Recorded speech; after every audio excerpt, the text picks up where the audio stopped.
Bon, ben parfait. Aujourd'hui, on a un programme particulièrement riche. En effet, il y a 2 séminaires. Donc, à 11h30, à l'heure habituelle, on a le séminaire de Tariq Efsa, qui va nous parler de microscopie dans les pièges. Et ce séminaire aura lieu ici, comme d'habitude. Et puis, on a un séminaire exceptionnel à 14h de Shi Weizang, qui nous fait l'honneur de nous rendre visite quelques jours, à 14h. Et donc ça sera, si ma mémoire est bonne, en salle 2. Voilà. Donc, un théoricien, un expérimentateur, un théoricien pour le séminaire. Alors, je vous rappelle que, comme toujours, il y a une mailing list, vous savez déjà tout ça. Le programme d'aujourd'hui est assez chargé ou riche selon les goûts. Je vais vous parler d'équations d'état à 2 dimensions. Donc ça, c'est des choses que je n'avais pas tout à fait eu le temps de terminer la dernière fois. Ce sont des très belles expériences de Michael Keul à Cambridge puis à Bonn. Et ensuite, ça va clore un petit peu, si vous voulez, la première phase des études expérimentales des systèmes de fermions dans les réseaux, donc qui ont lieu sur une dizaine d'années entre 2007 et 2017. Et puis, on va voir comment, à partir de ce moment-là, des progrès importants ont été faits dans le domaine du point de vue expérimental, à la fois du point de vue de la visualisation. Je vais vous parler de microscopie, donc ça va bien s'articuler avec le séminaire de Tariq. Et puis, je vais aussi vous parler de refroidissement. Et on verra comment tout ça culmine dans l'observation de l'antiferromagnétisme à longue portée, d'abord à 2 dimensions, puis même, tout récemment, à 3 dimensions. Et on terminera, j'espère, si j'ai le temps, en parlant un petit peu d'effets dits Pomeranchuk. Alors, petit rappel de la fois dernière, on peut, en utilisant les équations qui sont ici, c'est-à-dire les équations LDA et la connaissance de l'équation d'état du gaz homogène, on peut établir une sorte de diagramme des états, si vous voulez, ou des configurations du système dans un piège harmonique en fonction des 2 paramètres qui sont la densité normalisée. Donc on avait défini cette densité, ça c'est à 3 dimensions, n fois le potentiel de piège à la puissance 3,5 sur la demi-largeur de bande, la puissance 3,5, donc ρ, et on exprimait tout en unité de la demi-largeur de bande, et on avait vu que dans ce plan ρu, il y a différents régimes pour la forme de la densité. Alors, je crois que j'ai ça quelque part, je ne sais plus où. Oui, voilà. Donc, on a un régime où tout est, disons, liquide. On a un régime avec un état de Mott avec une particule parasite dans le centre du piège, donc un état comme ça, avec une densité qui est en première approximation bloquée à 1 à cause de l'incompressibilité de l'état de Mott. Ensuite, quand on augmente la densité, on est bien obligé de rajouter des particules. Elles sont rajoutées au centre, parce que c'est là où le piège est le plus profond. Et il y a une couronne latérale avec n égale 1 qui se produit. Et puis ensuite, quand on augmente encore la densité, bien sûr, on a le centre du piège avec n égale 2. Et on avait vu que les premières expériences, donc à la fois dans le groupe de Tillman et Slinger à Zurich et dans le groupe d'Immanuel Bloch à l'époque, je pense encore à Mainz, montraient qu'il y avait effectivement, en fonction de la compression dans le piège qui est reliée à cette échelle d'énergie VT, on avait vu qu'il y avait un palier dans lequel le rayon du piège ne dépend plus du degré de, ou dépend faiblement du degré de compression, et que ce palier correspondait bien à ce qu'on attend du point de vue théorique. Tout ça se passant, comme j'insisterai sur ce point dans la suite, à relativement haute température. On verra ce que ça veut dire exactement haute température. Alors, ce dont je voudrais vous parler maintenant, pour terminer un petit peu ces études-là, c'est des jolies expériences qui ont eu lieu dans le groupe de Michael Keul à Cambridge, puis à Bonn, il y a à peu près une dizaine d'années, dans lesquelles, pour un système bidimensionnel cette fois, donc 2D, il a été capable d'accéder directement à l'équation d'état et également directement à la thermodynamique du système. Alors, ces expériences fonctionnent de la manière suivante. Donc, il y a un réseau bidimensionnel qui est créé, et puis par imagerie d'absorption, je ne rentre pas dans les détails, je ne crois pas que j'en sois totalement capable d'ailleurs pour cette expérience-là, ils ont été capables de mesurer la densité de sites simplement occupés et la densité de sites doublement occupés. Donc vous voyez ici, si je ne me trompe pas, j'ai un petit peu du mal à voir mes propres slides, mais vous voyez ici les profils de densité dans le piège. Je crois qu'en bleu, c'est les sites simplement occupés. Est-ce que j'ai raison? Oui. Et on crée en centre de piège un régime où il y a à peu près une particule par site. Donc ces expériences atteignaient le régime incompressible, le crossover vers le régime incompressible de Mott. Alors, en faisant une mesure précise de ces profils de densité, et en utilisant l'approximation LDA, ils sont capables de reconstituer n en fonction de mu. Et donc, vous voyez ici la densité dans le système en fonction de mu moins u sur 2. Alors, je vous rappelle que dans le modèle de Hubbard, à demi-remplissage, mu est coincé à u sur 2. Donc, mu moins u sur 2, c'est vraiment la distance au demi-remplissage. Et ici, la densité, elle est exprimée en nombre de particules totales. Donc, en nombre de particules par espèce de spin. Donc, ici, l'isolant de Mott correspond à n égale 1,5, n sigma égale 1,5. Donc, la somme sur les deux espèces de spin égale 1. Et donc, vous voyez comment, quand on change la température, donc on change la température à partir de... Alors, on verra comment la température est exprimée, est estimée. Ces résultats ici sont pour une température fixée, 1,35, et puis ensuite il y a des valeurs de U différentes à différentes températures estimées.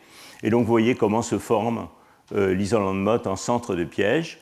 Et les lignes en trait plein ici, que vous avez peut-être un peu de mal à distinguer des points expérimentaux, sont un ajustement des données qui utilisent essentiellement des méthodes de série haute température. J'avais déjà parlé, je pense, la dernière fois, de l'estimation de l'entropie dans le système à partir simplement des séries haute température au deuxième ordre.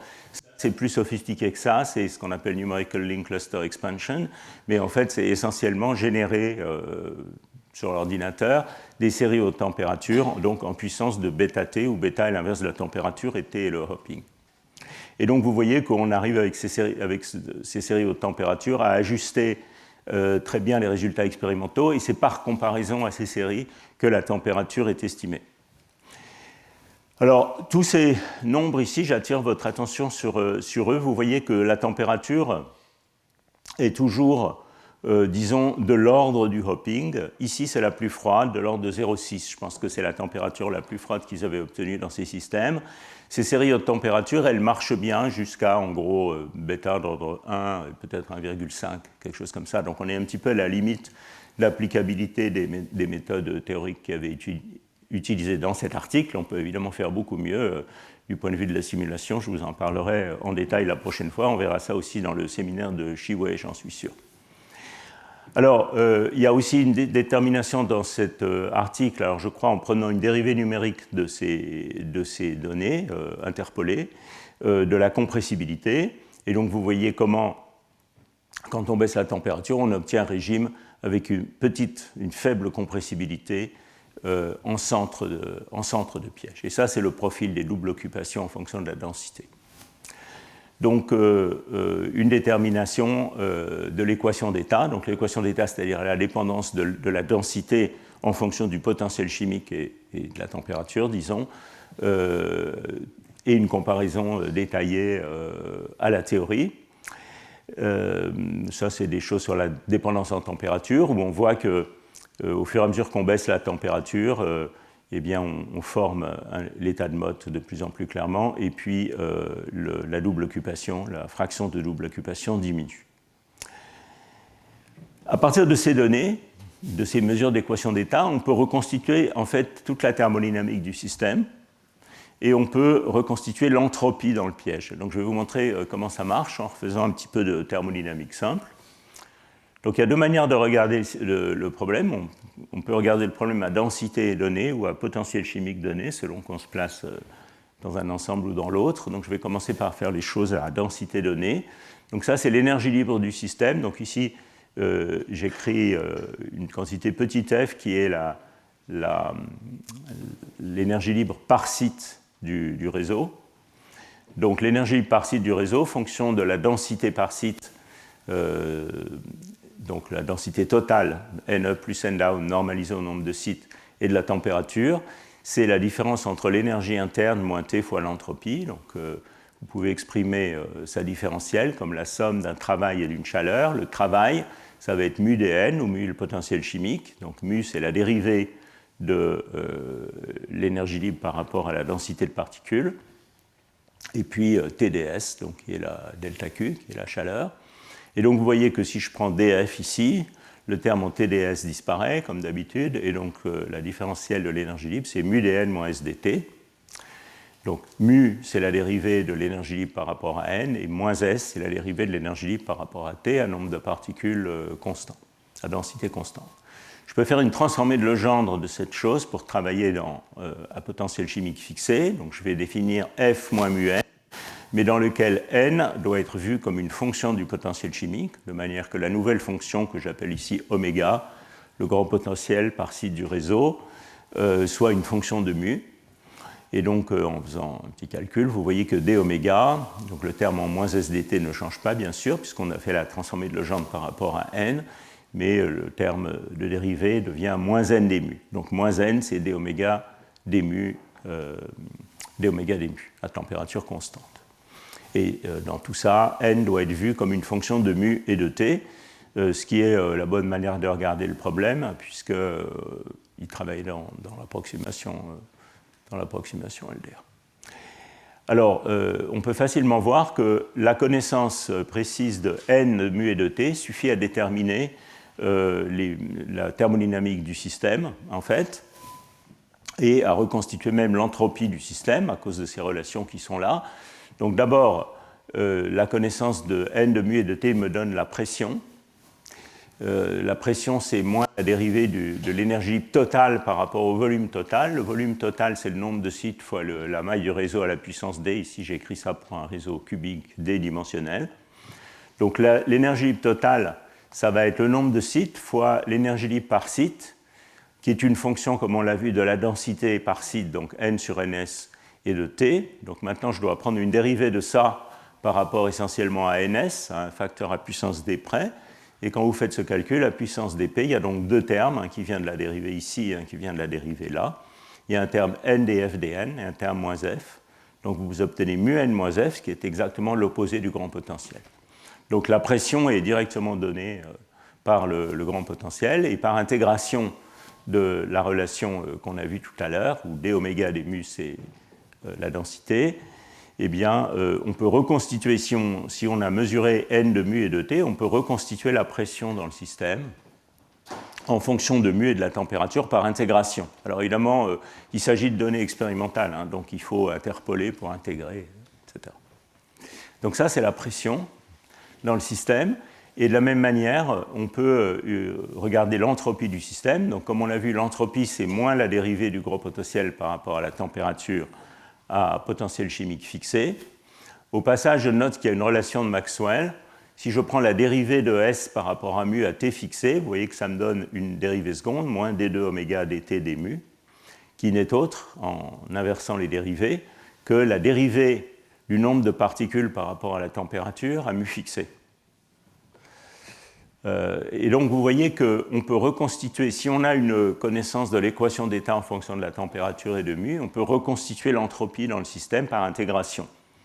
Donc il faut dériver puis intégrer, hein, donc ça conduit à des barres d'erreur forcément, mais vous voyez ici que l'entropie en fonction de mu et de t peut être obtenue par l'intégration, alors de moins l'infini, ça veut dire jusqu'au bord du système où il n'y a pas de particules, hein, puisqu'on a un profil de densité comme ça, jusqu'à la valeur mu qui nous intéresse de la dérivée de n par rapport à la température.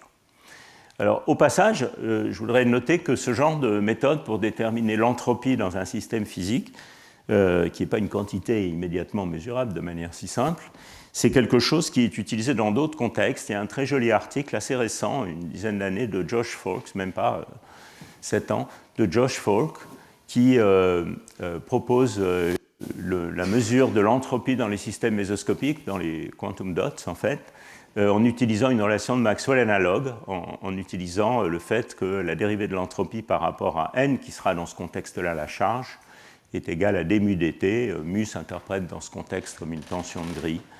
Et donc, en mesurant de manière précise les spectres de blocage de Coulomb dans ces systèmes, on peut remonter à l'entropie. Et ça a même conduit à un projet ERC, au passage, un projet ERC Synergie, qui réunit Josh Falk, Frédéric Pierre, Yigal Meir et, je crois, Klaus Henslin, sur ces sujets. Voilà, donc c'est exactement ce genre de choses qu'a utilisé Michael dans ses expériences à Bonn. Et donc vous voyez ici une reconstitution par ces méthodes de l'entropie en fonction du potentiel chimique. Donc ici, on est dans un régime de haute température, le régime rouge, vous voyez, où l'entropie est assez grande. Et puis quand on refroidit, donc encore une fois, les températures les plus basses qui ont été estimées dans ces expériences, c'est autour de 0,7 en unité du hopping.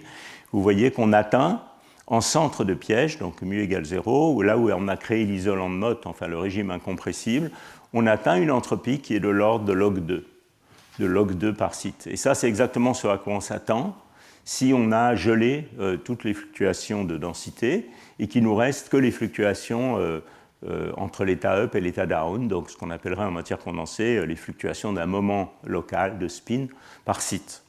Évidemment, si on baisse la température encore plus, ce qui va se passer, c'est qu'il va y avoir des corrélations qui vont s'établir entre ces moments locaux.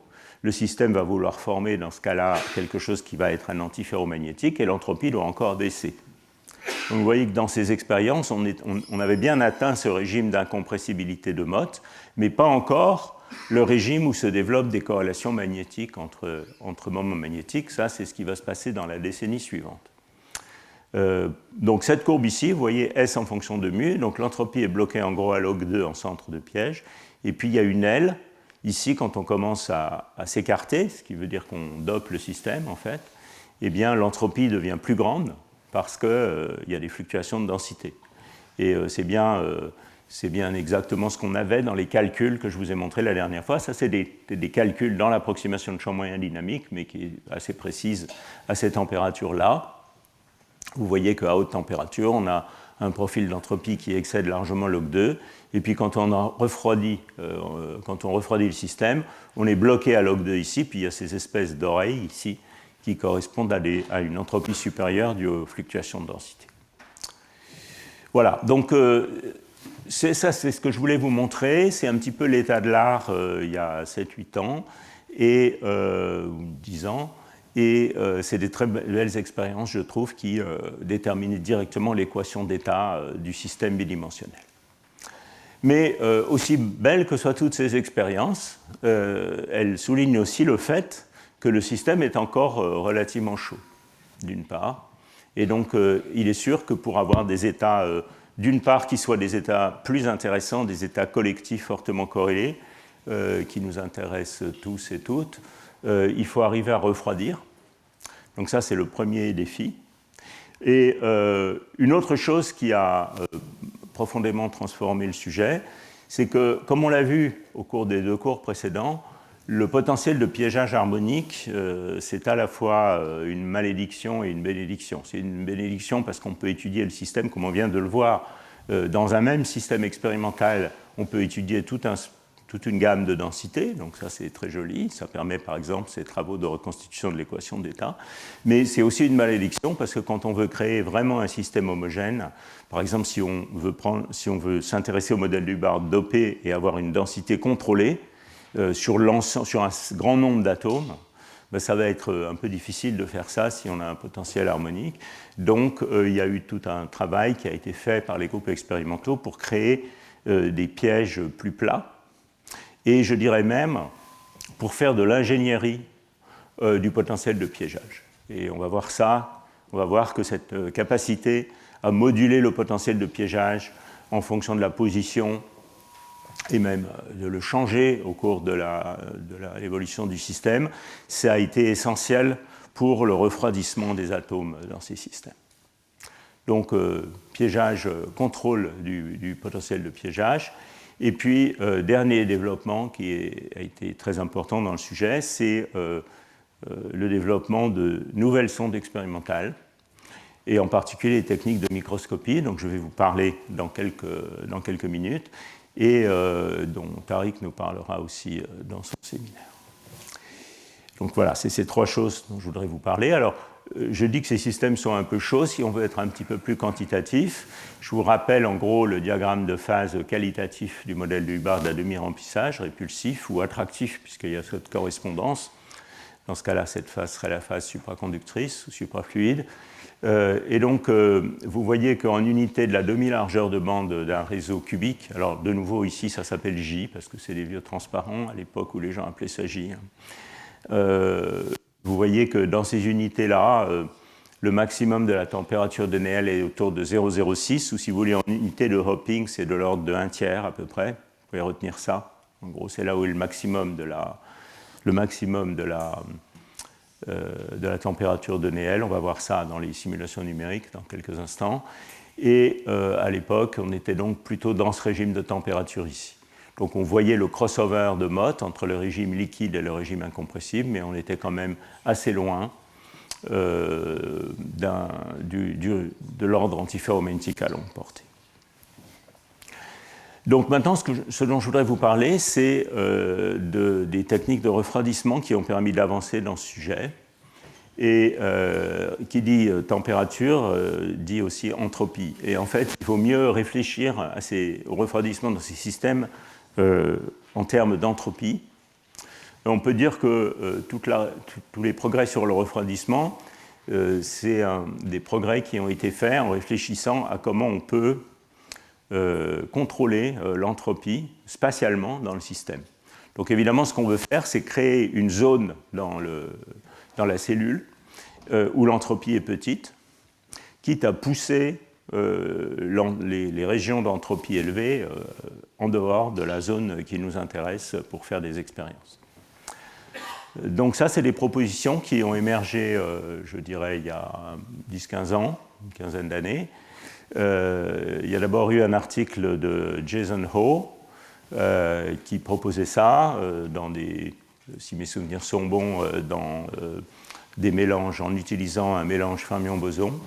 Et puis avec Corinna Collat, qui sera notre oratrice dans 2 semaines, on a proposé, avec Jean-Sébastien Bernier et toute une série de collaborateurs, on a proposé, dont Michel Keul également, on a proposé une méthode pour refroidir les fermions en changeant le potentiel de confinement. Alors comment est-ce qu'on peut faire ça expérimentalement? Alors, je ne suis pas un spécialiste, mais en gros, on peut créer des potentiels de confinement qui soient contrôlables et de forme contrôlable en utilisant ce qu'on appelle des Digital Mirror Devices, qui sont des petits devices dans lesquels il y a des micro-miroirs dont l'orientation peut être choisie. On la programme sur ordinateur. Et ça permet de contrôler le potentiel de piégeage. Alors notre proposition qu'on a faite à l'époque, c'était la suivante. C'était de créer en centre de piège un puits du potentiel de confinement, de manière que la densité soit grande en centre de piège. Et l'idée, c'était de créer un isolant de bande en centre de piège, avec 2 particules par site. 2 particules par site, ça va être un état isolant de bande, et donc ça va être un état d'entropie essentiellement 0, puisque rien ne peut bouger. Et puis évidemment, le reste du système, c'est là où vont se trouver les zones de grande entropie, donc avec beaucoup de fluctuations de densité, et il va falloir les isoler. Donc pour ça, on va monter des barrières ici, de manière à isoler ces zones de plus grande entropie. Alors évidemment, tout le problème, et ça c'est un grand défi expérimental, c'est facile d'avoir ce genre d'idée, enfin relativement facile d'avoir ce genre d'idée théorique, mais ensuite il faut le réaliser au laboratoire. Tout le problème, c'est d'arriver à moduler ce piège, à faire l'ingénierie de ce piège sans qu'on réchauffe la région centrale. Donc c'est un des problèmes. Et puis ensuite, alors la proposition qu'on avait, c'était, qui n'est pas celle qui a finalement été réalisée expérimentalement exactement, c'était en fait d'enlever ces atomes qui sont les atomes chauds, par exemple par une transition radiofréquence pour les basculer dans un autre état hyper fin qui ne nous intéresse pas, où ils n'interagissent pas, et puis ensuite d'abaisser les barrières pour avoir par exemple l'état de Mott avec une particule par site. Alors en fait, essentiellement ce type de processus, comme vous allez le voir dans quelques instants, a été réalisé tout récemment, enfin depuis quelques années dans l'équipe de Marcus Greiner à Harvard, mais ils font plus simple que ça en fait. Vous allez voir ce qu'ils font. Voilà, donc ça c'est des calculs théoriques qu'on avait faits en proposant une forme précise du potentiel de piège. Et ce qu'on avait montré, donc, en utilisant le type d'équation très simple sur l'équation d'état que je vous ai montré tout à l'heure, ce qu'on avait montré, c'est qu'en partant d'un système dans le piège parabolique, dans le piège harmonique, qui avait une entropie par particule élevée, donc disons de l'ordre de 1 ou plus, eh bien on pouvait, en perdant un nombre relativement modéré d'atomes, atteindre une entropie finale qui serait à facteur 10 plus petit dans la région centrale. Et par ailleurs, on avait également, enfin Corinna Collat et Jean-Sébastien avaient fait des calculs DMRG à une dimension pour montrer qu'on pouvait, à une dimension c'est plus simple numériquement, pour montrer que des calculs dépendants du temps, pour montrer qu'on pouvait effectivement implémenter cette dépendance en temps du potentiel de piégeage sans réchauffer de manière excessive le centre de piège. Voilà, donc ça c'est notre article dans Fizreva il y a déjà pas mal d'années. Et tout récemment, et sans doute Chiwei nous parlera plus de cet article peut-être dans son séminaire, tout récemment des températures records ont été atteintes dans ces systèmes, essentiellement grâce à ce schéma, mais implémenté avec beaucoup de talent expérimental et aussi différentes astuces dont je vais parler maintenant, brièvement. Et par comparaison aux simulations numériques, les températures les plus basses estimées dans cet article récent sont maintenant de l'ordre de la température sur le hopping, de l'ordre de 0,1. Donc vous voyez qu'on a gagné un bon facteur 6 par rapport aux expériences que je montrais tout à l'heure. Et ce qui est intéressant, et ça on va le voir beaucoup plus en détail au prochain cours, c'est que ces températures commencent à poser des sérieux défis au calcul numérique. Ce n'est pas qu'on ne puisse pas calculer dans ce régime, on peut encore calculer dans ce régime, mais enfin ça commence à devenir d'une part physiquement intéressant, parce que c'est là où des états collectifs se forment, on va le voir tout à l'heure sur l'antiferromagnétisme, mais ça devient aussi quand même sérieux, disons, du point de vue numérique. C'est plus des séries haute température à quelques ordres. Alors ce qu'ils font dans cet article, en fait, c'est qu'ils commencent exactement... Alors ça, j'anticipe un tout petit peu, ça c'est des images de microscopie dans le piège. Je vais vous parler de microscopie dans quelques instants. Mais enfin, vous voyez... Ça marche toujours, ça. On a la résolution à l'échelle du site unique. Et ce qu'ils font, c'est la chose suivante. Donc, ils créent un puits en centre de piège, exactement comme dans la proposition qu'on avait faite. Donc, ils créent un système dans lequel il y a 2 particules par site. Alors, vous allez me dire ici, ce que je vois, c'est un disque blanc. Il n'y a pas l'air d'avoir 2 particules par site en centre de piège. Alors en fait, si, il y a 2 particules par site en centre de piège. Et la raison, c'est que dans ces techniques de microscopie-là, comme je vais vous l'expliquer tout à l'heure, quand on réalise la fluorescence des atomes pour les voir, eh bien, les états doublement occupés collisionnent et en fait, ils apparaissent comme vides.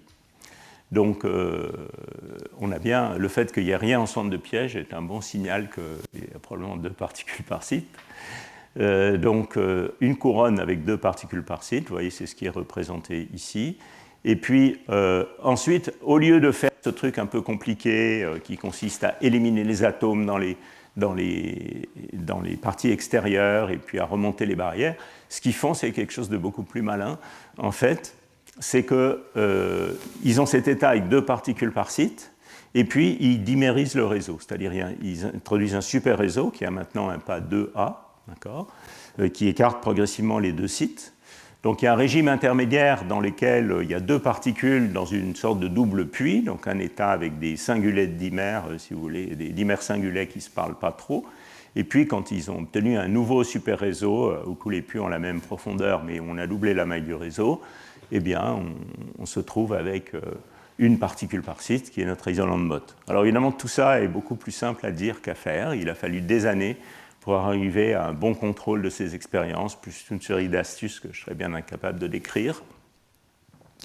Mais par comparaison aux simulations numériques, en particulier aux simulations que Shihue et son équipe ont fait, ça c'est l'estimation des températures atteintes.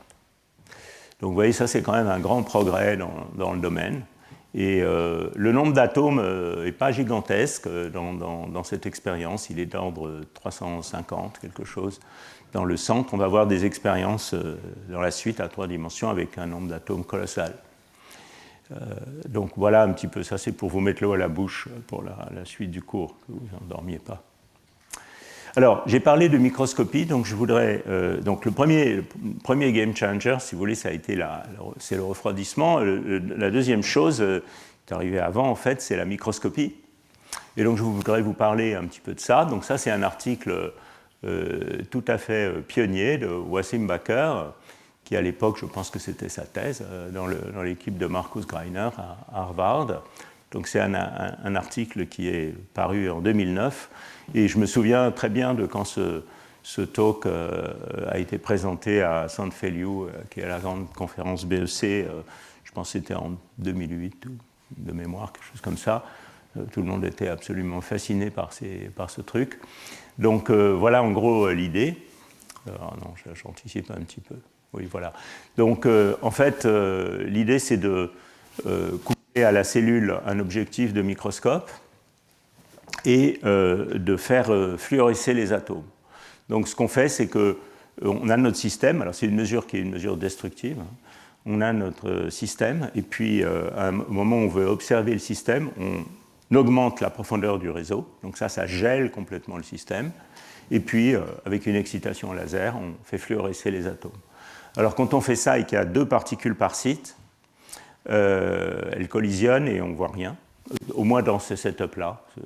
Je crois qu'il y a des expériences dans lesquelles c'est fait différemment, mais en tout cas dans ce setup, les sites doublement occupés ne sont pas visibles, d'où ma remarque de tout à l'heure.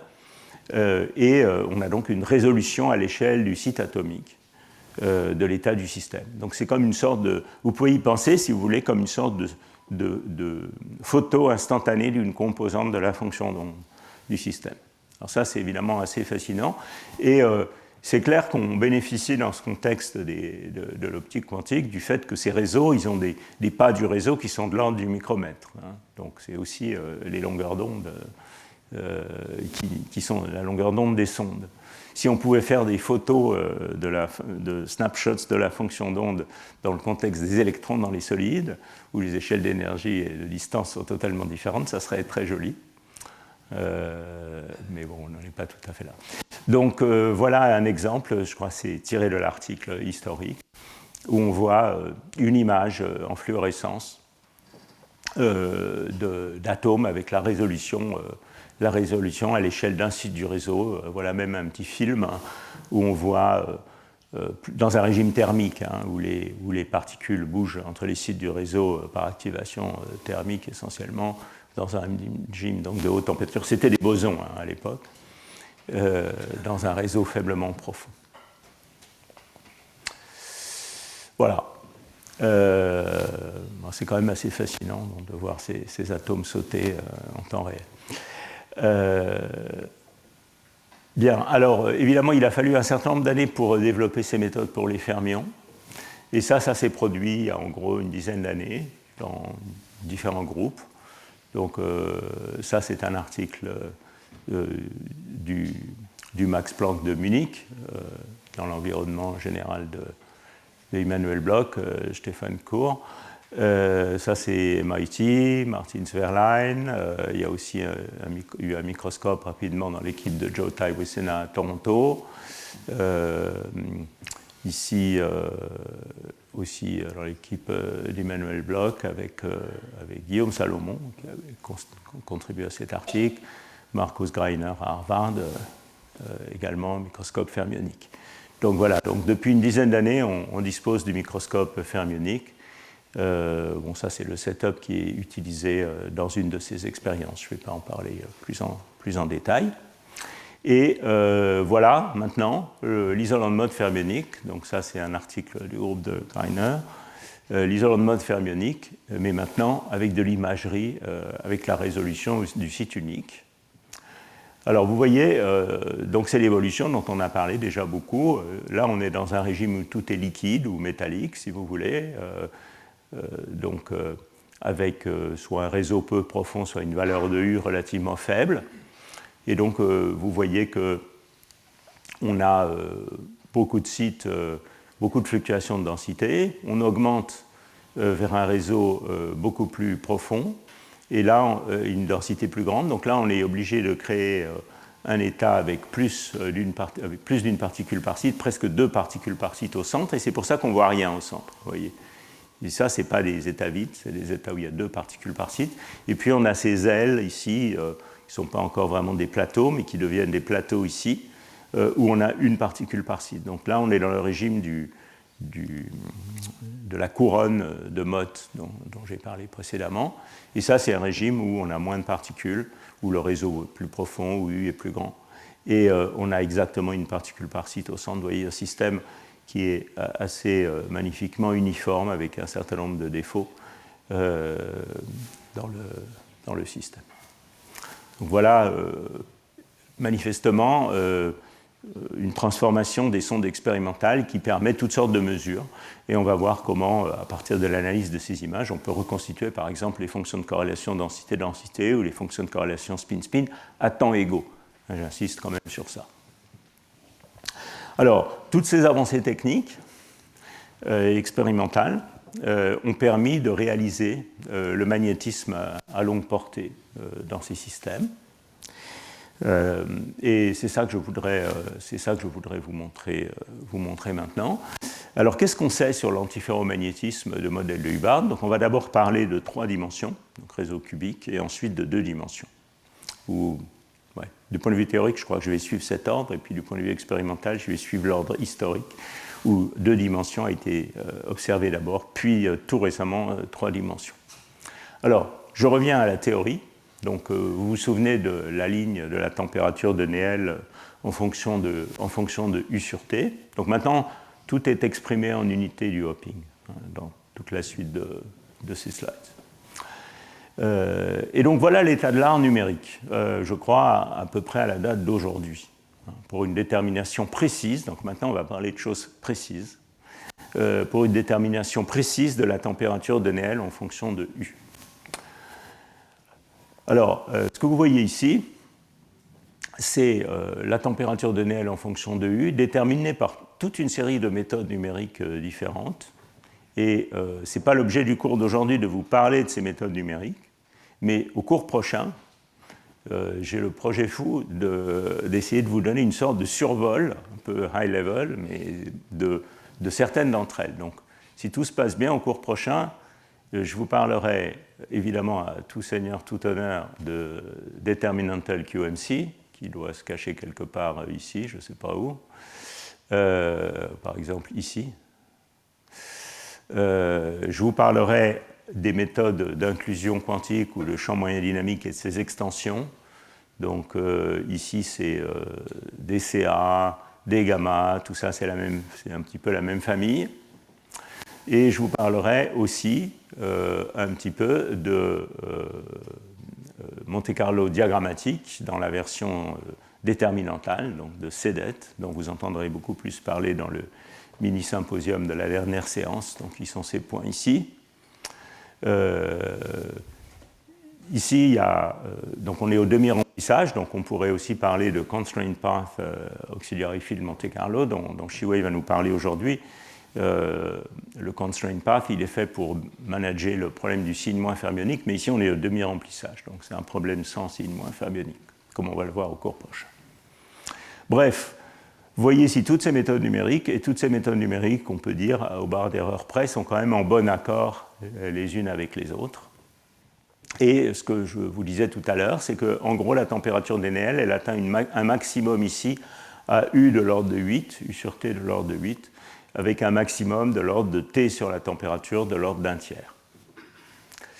Comme on va le voir tout de suite, on s'attend ici à une température DNL très petite, qui varie en fait exponentiellement avec U sur T, ça on le comprend facilement dans une théorie de champ moyen. Et puis à U grand, on s'attend à ce que la température DNL soit contrôlée par le super-échange, dont je vais parler dans le transparent suivant, donc varie comme 1 sur U, comme T carré sur U, où T est le hopping. Et ça, c'est le résultat du modèle de Heisenberg, donc la ligne marron ici, c'est le résultat du modèle de Heisenberg en fonction de, vous voyez que ça suit bien le modèle de Heisenberg avec la constante de couplage J de super-échange qu'on attend.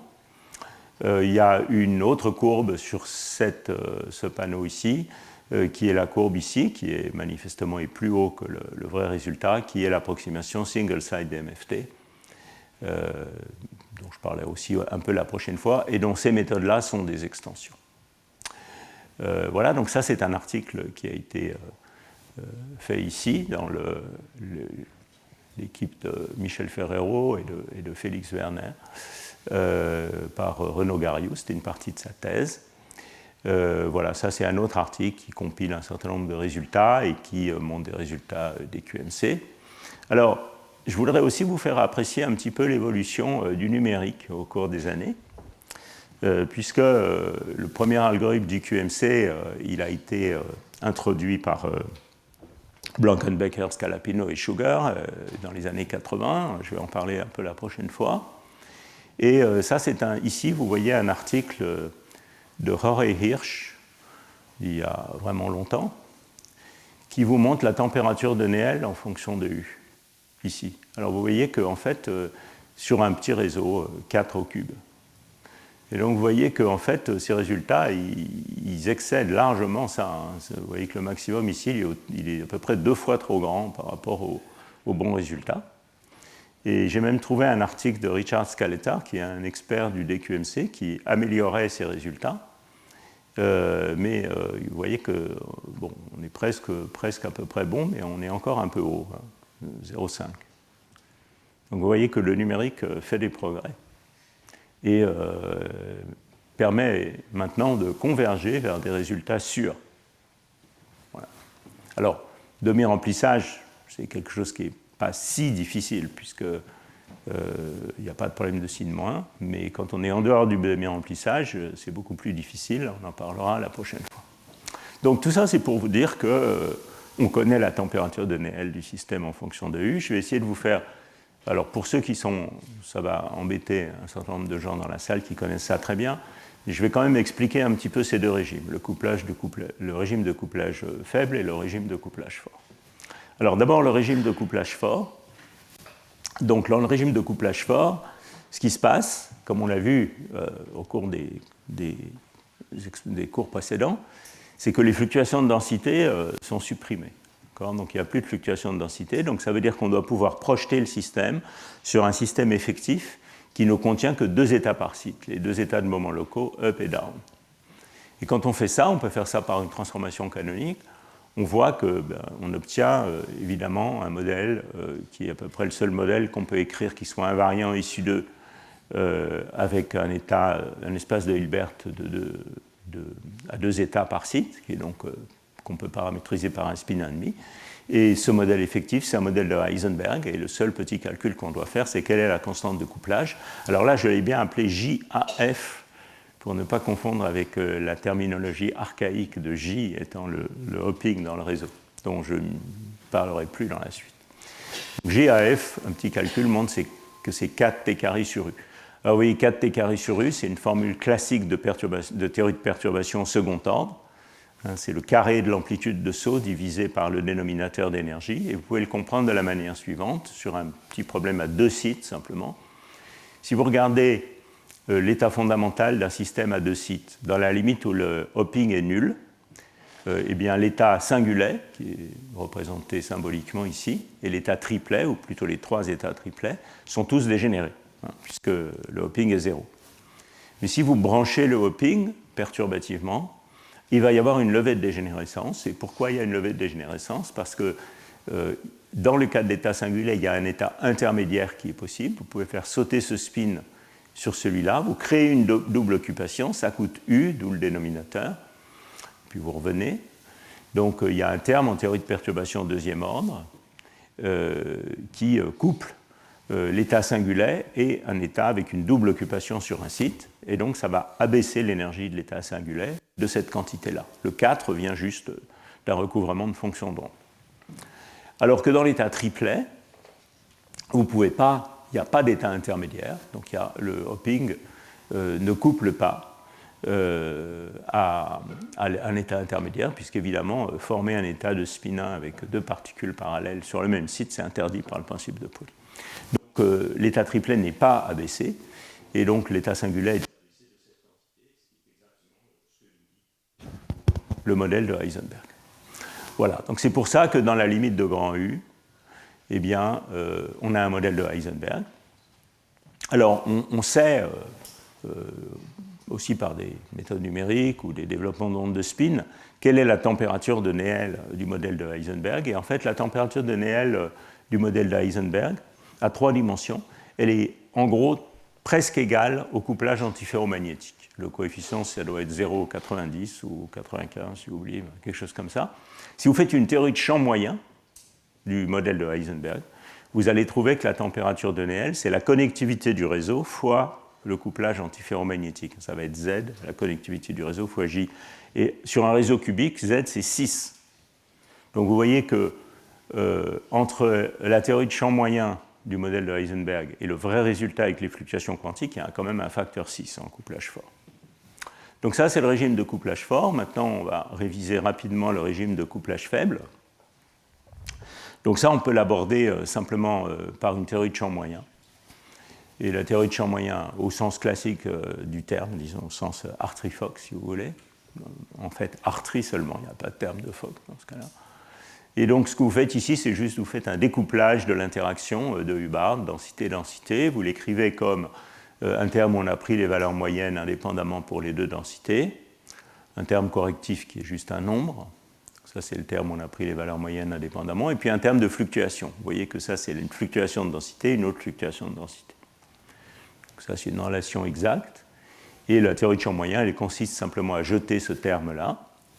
Du coup, on a un Hamiltonien quadratique effectif avec une relation d'autocohérence, qui peut être une relation d'autocohérence pour la densité locale, donc NE plus N down sur chaque site, ou l'aimantation locale sur chaque site. Il y a un petit peu de Larsen. Donc vous pouvez écrire des équations Hartree-Fock, ou Hartree dans ce cas-là, qui peuvent être d'ailleurs complètement non restreintes, c'est-à-dire inhomogènes sur le réseau. On pourrait laisser toutes ces valeurs du paramètre d'ordre de densité et du paramètre d'ordre d'aimantation libres d'un site sur l'autre. Donc ça, c'est quelque chose qui est unrestricted Hartree-Fock, disons, sur le modèle de Hubbard, par exemple à 2 dimensions. Et si vous faites ça, vous allez déjà trouver beaucoup de physique intéressante. Par exemple, quand vous dopez le système, vous obtenez des solutions, dont on parlera la prochaine fois, des solutions de type stripes, qui sont des défauts linéaires dans l'antiferromagnétisme. Et d'ailleurs, résoudre ces équations Hartree-Fock inhomogènes en dehors du demi-remplissage, c'est loin d'être trivial numériquement. En fait, le paysage d'énergie de ces solutions Hartree-Fock est presque vitreux. Bon, c'est juste une parenthèse. Si je cherche une solution homogène, où tous les NI et tous les MI, où il y a au moins une invariance par translation, disons, à définir sur ces paramètres, évidemment, c'est beaucoup plus simple. Et c'est ce que je vais faire ici. Au demi-remplissage, il n'y a pas de solution inhomogène. Donc, tout se passe de manière très simple. Donc ça, ce seraient les équations complètement inhomogènes, où j'ai un Hamiltonien effectif quadratique pour les spin-up, pour les spin-down, avec un potentiel sur chaque site qui peut dépendre du site, qui dépend du site et de la direction du spin, et puis une relation de self-consistance, qui vient juste de ça, qui me dit que le potentiel effectif pour le spin-up sur le site I, c'est U fois la densité sur le même site de spin-down, calculée dans cet Hamiltonien effectif quadratique. Donc il y a une relation epsilon i up comme u ni moins mi sur 2, et puis epsilon i down, u ni plus mi sur 2. Ça, c'est les équations, disons, inhomogènes. Maintenant, si je les spécialise au cas homogène, en cherchant une solution antiferromagnétique, puisque ici on est sur un réseau bipartique cubique, donc c'est en fait la solution qui va être favorisée. Donc maintenant, j'insère dans ces équations le fait que n est égal à 1 sur tous les sites, où n up égale n down égale 1,5, et puis que l'aimantation locale, c'est moins 1 puissance i fois l'aimantation alternée. À ce moment-là, mon potentiel local devient juste un potentiel alterné.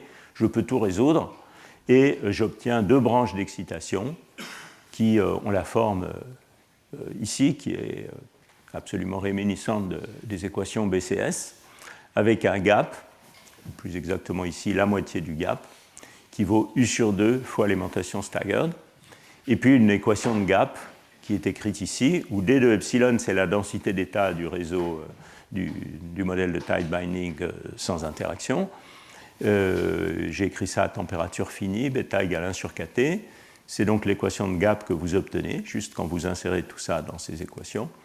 Et vous voyez que si vous regardez un petit peu cette équation de gap, eh bien, il y a toujours une solution à température nulle, quelle que soit la valeur de U. Alors ça, c'est parce que cette tangente hyperbolique devient 1 dans la limite où bêta tend vers l'infini. Et donc vous voyez qu'ici, il y a une singularité de l'intégrale quand delta tend vers 0. Cette intégrale diverge logarithmiquement, comme d de epsilon sur epsilon. Donc le 1 sur epsilon fait une divergence logarithmique. Et c'est pour ça qu'il y a toujours une solution de cette équation, un delta fini, quel que soit U. Ça, c'est une particularité du fait qu'on est sur un réseau bipartite, avec ce qu'on appelle emboîtement parfait au demi-remplissage. Et pour ceux et celles qui ont déjà vu ça, cette équation est évidemment identique à l'équation de gap BCS. Et la raison, on l'a vu la dernière fois, au cours précédent, c'est qu'il y a une symétrie parfaite entre U et moins U au demi-remplissage, donc ce n'est pas étonnant qu'on trouve les équations BCS. Donc on trouve exactement les équations BCS. Quand U tend vers 0, à cause de cette divergence en 1 sur epsilon, delta dépend de manière singulière de l'interaction de la constante de couplage, U fois la densité d'état au niveau de Fermi, avec cette singularité essentielle exponentielle de moins 1 sur U. Voilà, donc tout ça est complètement identique à BCS à cause de cette symétrie U de moins U dont on a parlé la dernière fois. Donc vous voyez que quand U tend vers 0, cette solution est probablement asymptotiquement raisonnable, et elle vous dit que la température de Néel devient exponentiellement inobservable, en gros, toute petite, de l'ordre d'exponentielle moins 1 sur U, et au-dessus de cette température de Néel dans ce régime, le système est en gros un liquide de Fermi, avec des subtilités liées à l'emboîtement, mais en gros c'est un liquide. Alors que dans le régime de Heisenberg, le régime opposé, où U est très grand, le système au-dessus de la température de Néel n'est pas du tout un liquide de Fermi, c'est un liquide dans lequel il y a des moments locaux et où les fluctuations de densité sont bloquées, comme on l'a vu de manière répétée. Et dans le langage U négatif, ça correspond au fait que dans le régime de couplage faible, on a un métal, un liquide de Fermi au-dessus de la transition BCS. Dans le régime de couplage fort, on a un liquide bizarre qui est en gros un liquide de boson, dans lesquels on a des paires préformées. Voilà, donc tout ça, je considère que c'est un peu probablement des rappels, mais probablement fait d'une manière telle que même ceux qui n'ont jamais vu ça comprennent à peu près de quoi il s'agit. Et ça justifie la forme donc, de cette température de Néel en fonction de U. Donc tout ça est à peu près contrôlé en couplage faible, en couplage fort, mais évidemment au milieu, on a besoin de calculs numériques dans ce régime intermédiaire pour donner des résultats précis, et les voilà. Alors, ça c'est 3 dimensions, quand il y a vraiment un ordre à longue portée. Maintenant, qu'est-ce qui se passe à 2 dimensions? Alors, pourquoi je vous parle de 2 dimensions maintenant? Parce qu'en fait, c'est là où l'antiferromagnétique à longue portée a d'abord été vu expérimentalement. Donc, il faut que je vous parle d'abord un peu de 2 dimensions. On va revenir à 3 dimensions dans la suite. C'est peut-être pas très logique de faire comme ça, mais j'ai suivi l'ordre historique des découvertes expérimentales. Comment ça se passe à 3 dimensions? Alors, à 3 dimensions, la situation est différente parce que les fluctuations quantiques interdisent la formation d'un vrai ordre à longue portée à température finie pour une symétrie continue. Donc, la symétrie de spin, c'est une symétrie SU2. une symétrie continue. Ça ne serait pas le cas de la charge, on verra ça la prochaine fois. La charge, elle peut s'ordonner à température finie, à 2 dimensions. Et c'est encore un problème assez ouvert dans la physique des stripes de comprendre l'ordre de la charge à température finie. Mais ici, on est au demi-remplissage, il n'y a pas de stripe. Donc la seule chose qui peut s'ordonner vraiment, c'est le spin, la température. Et donc, à température nulle, la charge aussi, mais elle est uniforme. Donc il n'y a pas d'ordre à longue portée. Et typique d'une dimension, ce qu'on appelle la dimension critique inférieure, la longueur de corrélation va croître exponentiellement quand on refroidit. Donc en fait, on peut montrer, ça c'est des vieux travaux d'Alperin, Philippe Chakravarty et David Nelson, qui utilisent un modèle sigma non linéaire pour décrire les états de basse énergie du modèle de Heisenberg ou du modèle de Hubbard, que la longueur de corrélation, c'est quelque chose qui va croître exponentiellement quand t tend vers 0, avec un coefficient caractéristique ici qui est la rigidité de spin. Pour les amateurs de théorie des champs, ça va être le coefficient du terme en gradient dans le modèle sigma non linéaire. Pour ceux qui veulent, ou celles qui veulent voir des détails sur ce genre de choses, j'en ai parlé beaucoup plus en détail dans mon cours de 2020 sur le modèle de Hubbard, où j'avais parlé de la description des états de basse énergie en termes du modèle sigma non linéaire. Donc voilà, donc vous voyez que certes, on n'a pas de l'ordre à longue portée, mais on a une longueur de corrélation qui va diverger exponentiellement quand on refroidit le système. Donc il y a un moment où cette longueur de corrélation va devenir plus grande que la taille du système, et on peut dire à ce moment-là qu'on a établi l'ordre à longue portée dans le système. Et souvenez-vous que du point de vue théorique, il n'y a pas vraiment d'ordre à longue portée à température finie. Voilà. Alors, ça, c'est, disons, vu du point de vue de l'ordre qui se développe dans le système. Mais si on veut comprendre un peu plus la physique du problème, on s'aperçoit qu'en fait, dans ce cas bidimensionnel, il y a des crossovers, pas une mise en ordre, mais des crossovers qui sont vraiment intéressants et qui sont plus riches que juste cette divergence exponentielle de la longueur de corrélation. Alors ça, c'est un dessin schématique, mais qui résume aussi des calculs numériques de ce qui se passe, des différents crossovers qui se passent dans ce système en couplage faible. Donc dans le régime de U relativement petit. Et c'est tiré d'un article qui commence à ressembler à un article de physique des particules par le nombre d'auteurs, qu'on a publié il y a quelques années, en particulier l'ensemble du projet a été beaucoup guidé par Thomas Schaeffer, qui était postdoc avec Michel et moi-même ici, et qui va donner un séminaire lors de la dernière séance de ce cours. Et l'idée de cet article, c'était de mettre ensemble à peu près toutes les méthodes numériques existantes permettant d'étudier ce problème, de les comparer entre elles et d'établir un certain nombre de résultats au-delà du doute possible.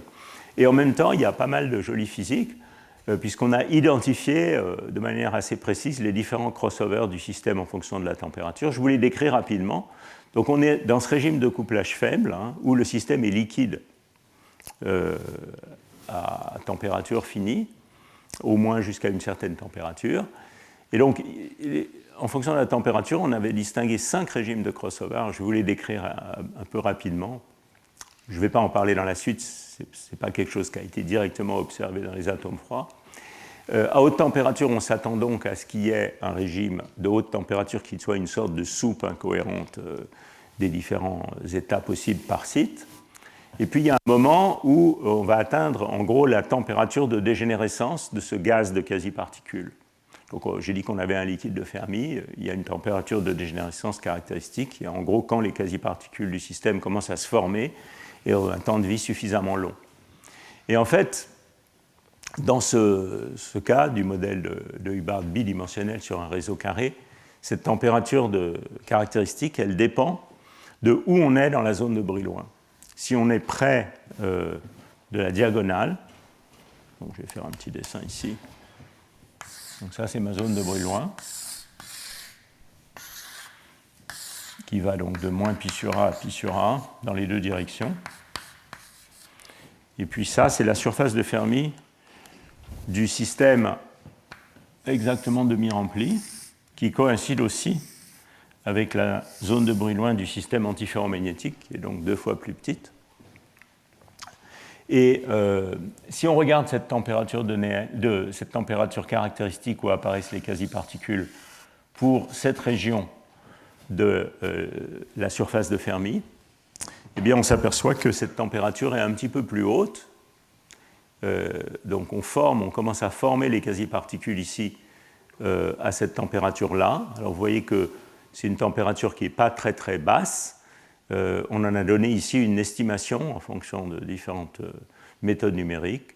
Enfin, elles coïncident toutes entre elles. C'est de l'ordre du hopping sur 2 à peu près. Et puis, pour U égale 2.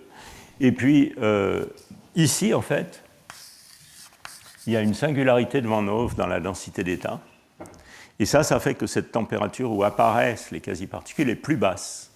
Donc vous voyez, elle est plus basse, d'environ, je ne sais pas, 25%. Donc il y a une différenciation. Ici, c'est un système qui va être cohérent dans ces régions, mais incohérent dans ces régions.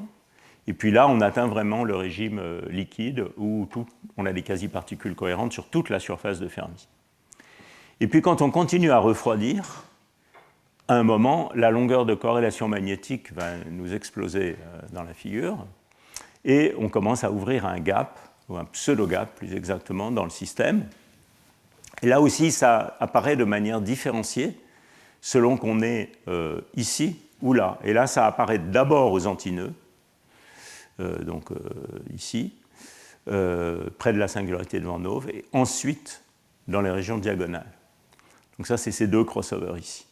Dans ce régime ici, il ne reste pratiquement plus de fluctuations de densité.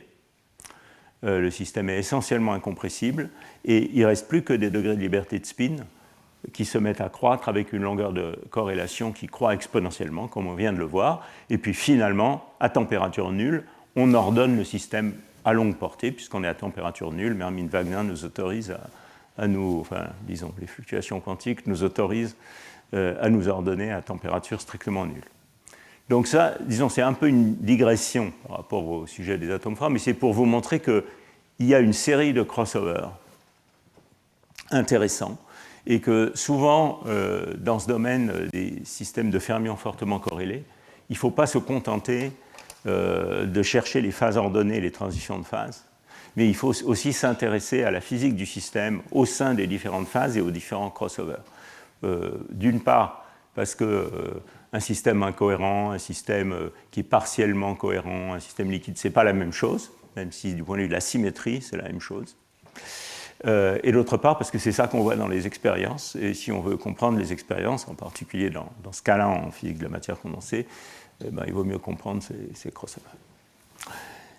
Voilà. Et vous voyez d'ailleurs qu'une chose qu'on avait découverte dans cet article, qui n'est pas forcément encore complètement comprise, c'est que dans le régime de très basse température, ici, qui est cette température violette-là, qui n'est pas si facile à atteindre numériquement d'ailleurs, au moins pour ce couplage très faible, on commence à voir, en fait il y a quelques points supplémentaires, on commence à voir ce régime, ça c'est un plot log de xi, la longueur de corrélation en fonction d'un sûreté. On commence à voir le régime exponentiel du modèle sigma, mais en fait, même dans le régime liquide, la longueur de corrélation magnétique varie exponentiellement en fonction de la insureté, mais avec une loi qui semble être différente de celle du modèle sigma de spin pur. Bon, alors, d'autres calculs numériques, aussi produits par Michel Ferrero et collaborateurs, en utilisant les méthodes de Monte-Carlo diagrammatique, permettent de contrôler ce problème. Donc ici, vous avez, alors, on peut se focaliser uniquement sur le demi-remplissage, puisque c'est ça dont je parle aujourd'hui. La fois prochaine, on va parler du système avec des trous, du système dopé. Donc voilà, par des calculs de Monte-Carlo diagrammatique, des calculs de la longueur de corrélation en fonction de U. Donc ça, c'est le facteur de structure au vecteur d'onde où le système s'ordonne. Ça, c'est la longueur de corrélation correspondante. Alors, vous voyez que, en gros, ça, c'est proportionnel à xi carré, à peu près. Donc, vous voyez qu'en fonction de U, il y a un maximum de cette longueur de corrélation quand on fixe la température. Ce qui est normal, puisque, en gros, l'évolution de cette longueur de corrélation, elle est réminiscente de l'évolution de la température d'NL, si vous voulez, qu'on aurait si le système s'ordonnait. Et donc, il y a un maximum. qui devient très grand. Ici, il y a un régime de couplage intermédiaire où à température donnée, la longueur de corrélation est très grande. Voilà. Ici, vous avez le comportement de la longueur de corrélation en fonction de la température pour différentes valeurs de U, mais ces courbes-là sont pour un système en dehors du demi-remplissage. Donc je reviendrai sur ces calculs de Monte-Carlo diagrammatique lors du prochain cours. Alors, donc ça, c'est un petit peu la théorie, pour vous situer un peu le paysage et vous montrer qu'au moins au demi-remplissage, on a un bon contrôle précis du point de vue numérique. Et maintenant, on va voir les réalisations expérimentales. Alors, le premier article qui a clairement montré l'établissement d'un ordre antiferromagnétique à longue portée, c'est cet article du groupe de Marcus Greiner en 2017. Mais évidemment, il y avait eu beaucoup d'études du magnétisme avant, dans les années précédentes. En particulier, il y a des très jolis articles du groupe d'Esslinger et du groupe de Randy Hewlett qui commençaient à avoir des corrélations magnétiques, disons, de portée significative. Je vais me focaliser néanmoins sur cet article-là. Alors ça, c'est 2 dimensions, donc on est à température finie, on n'a pas strictement parlé d'ordre à longue portée, mais ce qu'ils ont montré dans cet article, c'est qu'on pouvait atteindre un régime où la longueur de corrélation était plus grande que la taille du système expérimental, et donc en pratique, on a un système qui est ordonné à longue portée. Donc voilà le setup expérimental. Donc vous voyez que déjà à ce moment-là, ils avaient cette histoire de piège en créant un puits au milieu. Donc ça, c'est pour aller vers des systèmes préparés, systèmes avec un atome par site et aussi refroidir, on l'a vu tout à l'heure, et puis couplé à un système de microscopie. Alors une image typique de microscopie, ça va se présenter comme ça. Ensuite, on peut faire de l'analyse d'image. Donc ça, c'est la vraie image, ça, c'est l'analyse d'image. Et puis, dans cette expérience, ils étaient capables, par des transitions appropriées, d'enlever tous les spins d'une espèce donnée. Donc on a une photo avec tout le monde, et puis on peut enlever les atomes qui ont un spin up ou enlever les atomes qui ont un spin down. Et donc on peut comme ça faire une carte de l'ordre magnétique. Et donc vous voyez qu'il commence à se former ici un ordre alterné, up, down, up, down, up, down. Et on peut faire ça de manière... on peut faire une analyse plus quantitative de ces images. À partir de ces images du microscopie, on peut tout simplement mesurer, calculer la fonction de corrélation, spin-spin. Alors j'insiste, c'est la fonction de corrélation à temps égaux. Je vais y revenir dans un instant. Et en déduire l'évolution de la fonction de corrélation et puis de la longueur de corrélation en fonction de la température. Alors, comment est-ce que la température est estimée dans ces expériences? Elle est estimée par comparaison au calcul numérique. Il n'y a pas de thermométrie directe dans le réseau, il y a différentes propositions, mais le problème c'est que dans le piège, on a une capacité de faire de la thermométrie en faisant du temps de vol. On coupe le piège, on laisse le nuage s'expandre, et puis on mesure les queues de distribution, on les fit par une distribution de Boltzmann, et on obtient une température.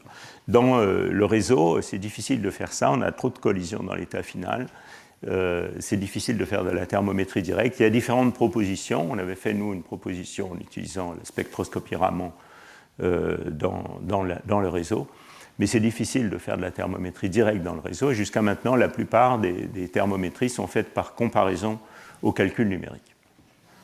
Alors, ce que vous avez ici, c'est une mesure de la longueur de corrélation en fonction de la température, donc estimée dans le système, comme je viens de le dire, et vous voyez cette belle loi exponentielle ici. Et dans cette expérience, donc, qui date maintenant d'il y a 7-8 ans, dans cette expérience, les températures les plus basses atteintes étaient de l'ordre de 0,25. Et on vient de voir que maintenant, les développements récents dans ce même groupe, c'est des températures plus basses que 0,1. Donc il y a encore eu des progrès. Voilà, donc ça c'est le développement des corrélations antiferromagnétiques quand on refroidit le système. Et puis la longueur de corrélation, ça doit être l'aimantation staggered estimée aussi en fonction du refroidissement.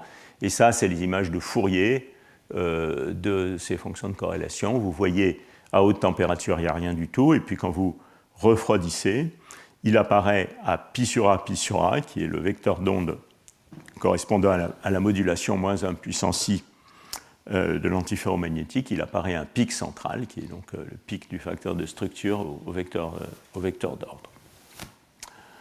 Alors, j'insiste quand même sur le fait que ces expériences, elles mesurent la fonction de corrélation à temps égaux. Et la fonction de corrélation à temps égaux, ce n'est pas exactement la réponse à un champ appliqué. En effet, si vous appliquez une perturbation, donc ici j'ai introduit je fais juste un transparent où je rappelle un peu des choses de réponse linéaire en physique du problème à n-corps. J'ai essayé de mettre sur ce slide les équations essentielles. Donc vous prenez un opérateur O, vous pouvez définir la fonction de corrélation, je l'ai écrit ici à temps égaux, mais on pourrait regarder la fonction de corrélation dépendant de la position et du temps, donc O de RT, O de 0, 0, si vous voulez. Et vous voyez que si on applique une perturbation système sous la forme d'un champ qui dépend de la position et du temps qui couple à cet opérateur O, et si vous faites la réponse linéaire, eh bien, comme on le voit ici, le changement de la valeur moyenne de l'opérateur O, elle va faire intervenir une intégrale sur l'espace et une intégrale sur le temps de la fonction de réponse RT, R'T'. Cette fonction de réponse, en réponse linéaire, on peut montrer que c'est un commutateur de ces deux opérateurs à temps et à position différentes. Donc vous voyez que la réponse à une perturbation statique, qui serait une perturbation à un certain vecteur d'onde qui ne dépendrait pas du temps, eh bien, c'est l'intégrale sur le temps de cette fonction de corrélation. Ce n'est pas la fonction de corrélation à temps égaux. Autrement dit, c'est l'intégrale sur le temps, ou autrement dit, c'est la fonction de réponse à fréquence nulle, la fonction de réponse statique. Voilà, donc vous pourriez dire, c'est embêtant parce qu'on mesure la fonction de corrélation à temps égaux, qu'est-ce qui me prouve que la longueur de corrélation qu'on va déduire de cette chose a le même comportement que la longueur de corrélation de la vraie fonction de réponse. Alors, néanmoins, on peut être assez rassuré par le petit argument suivant. J'ai écrit ici une expression de la fonction de corrélation, ou de la transformée de Fourier, qui est le facteur de structure, en fonction du vecteur d'onde et de la fréquence, j'ai écrit ici sur l'axe des fréquences, excusez-moi, il y a un i qui manque ici, sur l'axe des fréquences complexes de Matsubara, c'est i fois n de pt, fréquence bosonique, parce que c'est un opérateur bosonique. Et donc j'ai écrit ici une formule qui est en gros l'expression de champ moyen. Donc dans l'expression qu'on obtiendrait aussi si on avait par exemple un modèle sigma non linéaire pour traiter en champ moyen, pour la fonction de réponse spin-spin. Donc cette fonction de réponse, cette forme on l'appelle aussi quelquefois Ornstein-Zernicke. Donc c'est 1 sur Q2 plus Xi-2, où Xi est la longueur de corrélation, plus un terme qui vient de la dynamique. Et comme je l'ai dit, en principe, il faut. Donc vous voyez, cette longueur de corrélation, elle est définie par référence à nu-n égale 0. Si vous voulez voir la longueur de corrélation, il faut vous placer au vecteur d'onde d'ordre, donc ça va être 0. Et puis, il faut faire nu-n égale 0. Donc ça, effectivement, dans ce cas-là, le facteur de structure que vous mesurez va être proportionnel à xi carré. C'est une estimation de champ moyen, en fait, il y a un exposant état là-dedans, mais ce n'est pas très grave pour cette discussion. Alors que si vous mesurez la fonction de réponse instantanée, donc à temps égaux, ça revient à sommer sur les fréquences. Donc vous faites en fait cette somme. Mais si vous regardez cette somme, et en particulier si vous les regardez au vecteur où le système s'ordonne, c'est-à-dire quand ça c'est 0, bien vous voyez qu'en fait le seul terme divergent dans cette affaire, c'est le terme de fréquence de Matsubara 0. Donc je peux réécrire cette somme comme t sur Q2 plus Xi-2, plus toutes les contributions de n différentes 0, qui vont être protégées de la divergence par le fait que ce terme est fini. Donc en fait, effectivement, quand vous extrayez une longueur de corrélation à suffisamment basse température à partir de la fonction à temps égaux, vous avez une description correcte de l'ordre qui se forme dans le système. Voilà, donc voilà un argument qui devrait vous rassurer sur le fait qu'on regarde la fonction de corrélation théorique. Alors il y a d'autres manières que la microscopie pour mesurer le facteur de structure magnétique. On peut aussi faire quelque chose qui est en fait très analogue de ce qu'on ferait dans un solide par diffusion de neutrons. Ou, si on veut, le facteur de structure de densité par diffusion de rayons X. Alors pourquoi on fait des rayons X dans les solides? Parce que les longueurs d'onde des rayons X sont comparables à la maille du réseau, de l'ordre de quelques angstroms. Ici, on n'a pas besoin de faire ça. Ce serait peut-être un peu compliqué de faire des rayons X. Et on n'a pas besoin de faire ça puisque les mailles du réseau sont de l'ordre du micromètre. Donc on peut faire tout simplement de la diffusion de la lumière. Et donc c'est ce qu'on appelle diffusion de Bragg. Et si on fait ça avec de la lumière polarisée, en faisant un peu d'optique quantique, que je n'ai pas l'intention de vous faire dans ce cours, on peut voir qu'avec de la lumière polarisée, on peut coupler avec des constantes de couplage différentes à la densité locale et à la densité de spin locale. Alors pour ceux qui veulent les détails là-dessus, il y a un joli article théorique de Causotto qui explique tout ça assez bien. Il y a aussi l'article de Hart dont j'ai parlé tout à l'heure qui est ici, donc dans... Ah non, c'est pas celui-là, pardon. Dans celui-là, ici. Cet article de Hart et al. Dans le groupe de Randy Hewlett qui mesurait le facteur de structure par diffusion de Bragg. Donc voilà, c'est juste pour vous dire qu'on peut faire de la diffusion de Bragg aussi. On n'est pas obligé de mesurer ça par microscopie à temps égaux. Et si on fait de la diffusion de Bragg inélastique, donc en prenant en compte avec deux lasers et en prenant en compte la différence des fréquences, on peut atteindre aussi des informations sur le comportement en fréquence du facteur de structure, même si j'ai l'impression que ça n'a pas été tellement étudié dans le domaine. Donc ce serait l'analogue de la diffusion de neutrons, si vous voulez, en gros. Voilà, alors maintenant j'espère vous avoir convaincu de la beauté de ces expériences à 2 dimensions. Et maintenant, dans le temps qui me reste, je vais revenir à 3 dimensions et vous parler d'expériences très récentes à 3 dimensions. Alors, à 3 dimensions, donc je l'ai mentionné tout à l'heure, il y avait eu ce premier article de Randy Hewlett et dans l'équipe de Randy Hewlett en 2015, qui commençait à observer, on va dire, des corrélations antiferromagnétiques. Ça, c'est un graphe qui montre le facteur de structure au vecteur d'onde antiferromagnétique en fonction de U, je crois. Oui. Et vous voyez que les facteurs de structure maximum pour les températures les plus froides qu'ils réalisaient, ils étaient dans l'ordre de 2 ou 3. Donc ce n'est pas des facteurs de structure gigantesques. Ça commençait, disons, à indiquer des corrélations magnétiques. Dans cet article-ci, qui est tout récent, l'année dernière, d'une équipe, assez grosse équipe chinoise, qui fait des choses absolument remarquables avec des nombres d'atomes colossaux. Donc dans cet article, il y a presque 1 million de sites dans le réseau, 800 000 sites. Ils ont atteint, pour l'antiferromagnétique à 3 dimensions, un facteur de structure qui est de l'ordre de 120. Donc on peut dire qu'ils ont vraiment réalisé l'antiferromagnétique à longue portée, à 3 dimensions, et vous allez voir qu'ils sont même capables d'identifier le comportement critique à travers la température de Néel. Alors, il y a plein de raffinements techniques dans cette expérience, c'est vraiment des expériences très très spectaculaires. Je crois d'ailleurs que Yu Hao-Chen a été à Paris à un moment. Je ne suis pas vraiment capable de vous parler des détails expérimentaux, mais une des choses qu'il réalise, c'est un système extrêmement homogène en centre de la cellule, ce qu'ils appellent un flat top lattice, et également un piège plat. Et puis des techniques d'imagerie qui, dans ce cas-là, sont des techniques de diffusion de Bragg. C'est pour ça que je les ai mentionnées avant. Donc voilà l'imagerie de leur piège, en fait. Et ici, vous avez l'imagerie d'un profil de densité. Et donc vous voyez un profil de densité extrêmement plat en centre du système.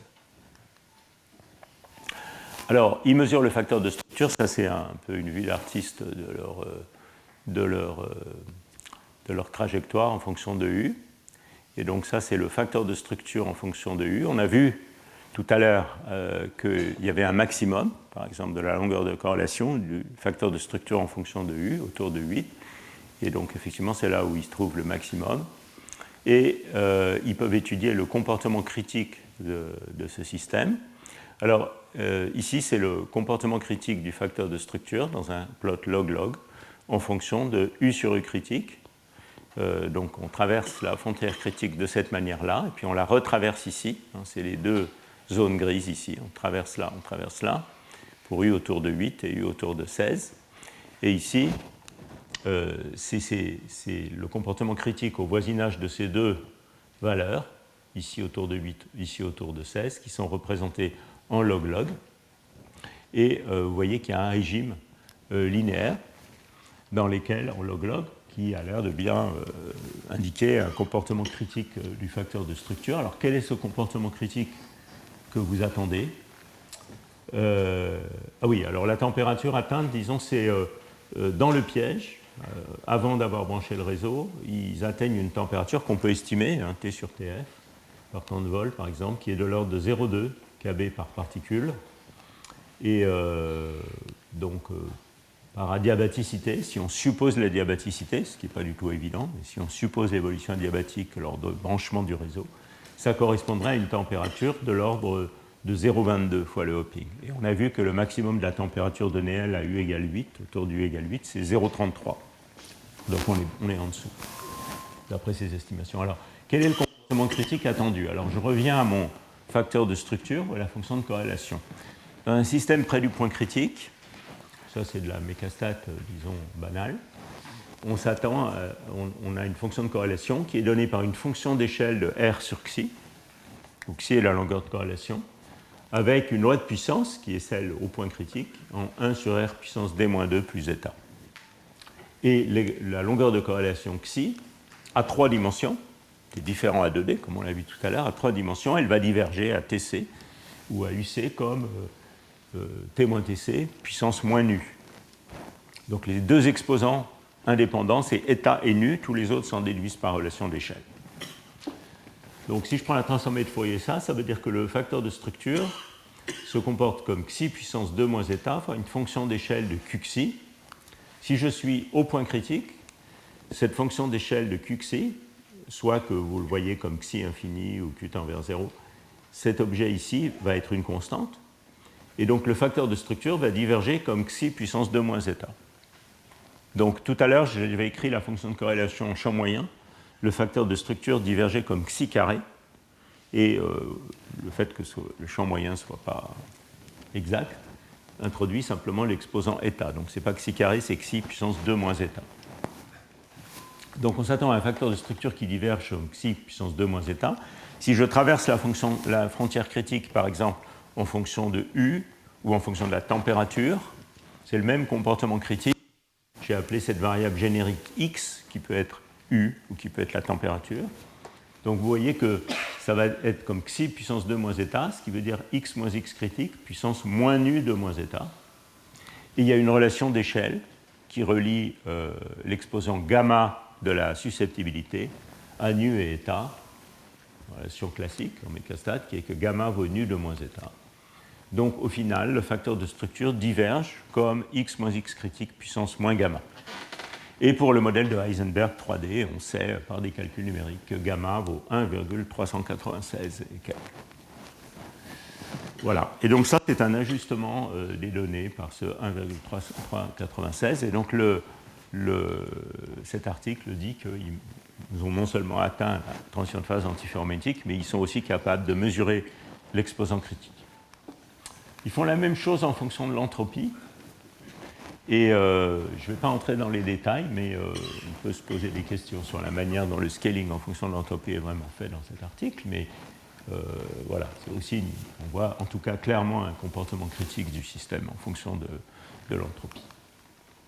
Alors, est-ce que tout ça est cohérent avec les calculs numériques? Et la réponse est oui.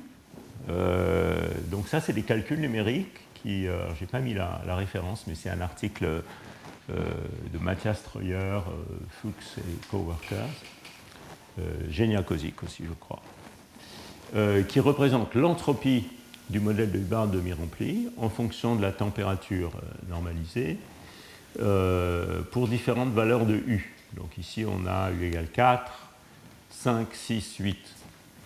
Et vous voyez ici, alors ça, cet article-là, c'est des calculs de Monte-Carlo diagrammatiques. Vous voyez ici l'évolution de la température en fonction de l'entropie totale par site en fonction de la température. Et puis les courbes en traits pointillés, c'est des séries haute température. Donc ça vous illustre aussi le fait que c'est des séries de température à différents ordres. Donc vous voyez que ce que je disais tout à l'heure, c'est que les séries haute température, elles sont essentiellement plus fiables pour des températures plus petites que le Hoping. Elles sont quand même assez limitées en applicabilité. Elles étaient très utiles dans une première phase du sujet, mais maintenant, il faut autre chose. Donc les calculs Monte-Carlo diagrammatiques permettent de déterminer cette entropie en fonction de la température, de déterminer également, avec une certaine approximation, cet article est très soigneux, il y a plein de barres d'erreur, la température de Néel. Et vous voyez qu'effectivement, les entropies par site, c'est des entropies à la température de Néel qui sont de l'ordre de 0,2, 0,3, ce qui correspond bien à ce qu'on a vu dans le transparent précédent. Alors pour finir ce cours, je vais encore prendre peut-être 5 ou 8 minutes. Je voudrais vous parler d'un effet amusant qui est associé à ces phénomènes anthropiques dans ces systèmes, qui est l'effet Pomeranchuk et son observation dans les gaz atomes froids. Donc qu'est-ce que c'est que l'effet Pomeranchuk? Donc l'effet Pomeranchuk, c'est le fait que, c'est quelque chose qui a été découvert dans les explorations du diagramme de phase de l'hélium-3 par Pomeranchuk il y a fort longtemps, c'est le fait suivant. L'hélium-3, donc revenons au liquide de Fermi canonique, qui a motivé le développement de la théorie des liquides de Fermi par Landau, l'hélium-3, qui est en gros le seul liquide qui, à part les systèmes d'atomes froids, le seul liquide qui reste liquide jusqu'à température très faible. Et donc le diagramme de phase de l'hélium-3, en fonction de la pression et de la température, vous voyez qu'il a cette particularité remarquable qu'en fait, on peut partir du système liquide, ici, la phase jaune, c'est une échelle log ici, attention. Hein. Donc ici, vous êtes quand même autour du millika. Vous partez du liquide de Fermi autour du millika à une certaine pression, et vous chauffez le système, et quand vous chauffez le système, il devient solide. Donc ça, c'est quand même un phénomène remarquable, qui est qu'on peut solidifier un système en le chauffant. Alors pourquoi ça se passe? Eh bien, tout est dans l'entropie de spin. C'est parce qu'en fait, si vous êtes à très basse température, l'entropie ne va être pas très importante. Et donc, ce qui compte, c'est de minimiser l'énergie. Dans ce régime, on n'a pas encore atteint la pression de solidification. Donc, c'est l'état liquide qui est favorisé du point de vue énergétique. Mais quand vous chauffez le système, le terme d'entropie, E-TS, va devenir plus important. Et donc, vous aurez intérêt à gagner en entropie pour baisser l'énergie libre. Or, comme les fermions, comme hélium-3 a un spin 1,5, si vous localisez plus les particules, vous allez pouvoir libérer cette entropie de fluctuation de spin. Et on va donc plutôt favoriser l'état solide, qui va avoir une entropie de l'ordre de log 2 par site, comme on a vu plusieurs fois dans ce cours, et donc solidifier le système en chauffant. Alors, la meilleure preuve que ça, c'est un effet de spin, c'est que si vous faites la même chose sur l'hélium-4, qui est un boson, il n'y a pas de minimum de Pomeranchuk. Vous ne pouvez pas le solidifier en chauffant. Et évidemment, cet argument ne marche que si les échanges magnétiques les couplages d'échanges magnétiques entre spins est faible. Parce que sinon, vous ne pouvez pas gagner l'entropie log 2. Et effectivement, c'est le cas, puisque les phases ordonnées magnétiquement de système, les échanges magnétiques dans ce liquide sont très très petits. Donc il y a aussi des phases solides magnétiques, mais à des températures plus faibles. Et on est dans un régime où on libère effectivement cette entropie. Donc ça, c'est le minimum de Pomeranchuk, la solidification par chauffage. Alors en fait, ça se produit aussi dans le modèle de Hubbard, cette affaire-là. Et c'est quelque chose qu'on a prédit avec Werner Kraut il y a très très longtemps, dans les premiers articles sur la théorie du champ moyen dynamique. Alors là, on ne solidifie pas vraiment. Ce qu'on regarde, c'est la double occupation. Donc la double occupation, elle vous dit à quel point le système est localisé. Si la double occupation est faible, le système est très localisé. Si la double occupation est forte, le système a des fluctuations de densité, comme on l'a vu. Et en fait, dans ces premiers calculs de champ moyen dynamique, on a montré que dans le régime où le système est liquide, donc on a un liquide de Fermi, il y a un minimum de la double occupation en fonction de la température. Donc vous chauffez le système et vous localisez plus les particules. C'est exactement l'effet Pomerantchuk. Et cet effet disparaît quand on se met à atteindre le régime de U grand, où il n'y a plus d'état liquide. Et donc on n'a rien à gagner puisqu'on a déjà l'entropie du système localisé à basse température.